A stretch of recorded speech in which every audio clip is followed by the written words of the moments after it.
রসুল নিজেই বলছেন, ওটা এই জন্য চাইতে বলতেছি, সাকফুহু আরশুর রহমান, এটার ছাদ হবে আল্লাহর আরশ।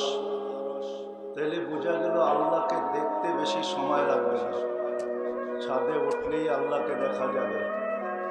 যদিও জান্নাতে একটা দরজা থাকবে যেটাকে বাবে সালাম বলা হয়। জান্নাতে যখন আল্লাহকে দেখতে চাবে, ইয়াফতা ওয়ায়ামজুর, ওটা খুলবে আর আল্লাহকে দেখবে। আর প্রতি শুক্রবারে তো আল্লাহ আমাদেরকে দাওয়াতই খাওয়াবে। প্রতি শুক্রবারে আমরা দাওয়াত খাবো আল্লাহর ওইখানে। আজকে যেরকম ছুটা যাই জুমা পড়তে, প্রতি শুক্রবারে, যদিও শুক্রবার নাম হবে না, নামটা চেঞ্জ হয়ে যাবে, ওইখানে ইয়াউমাল মাসজিদ হবে। ওই দিন আমরা প্রতি শুক্রবারে সপ্তাহে একদিন আল্লাহর ওইখানে দাওয়াত হবে। এবার বুঝা দেখেন আল্লাহর ওইখানে দাওয়াত হবে তো কিরকম হবে, একটু ভাবা উচিত।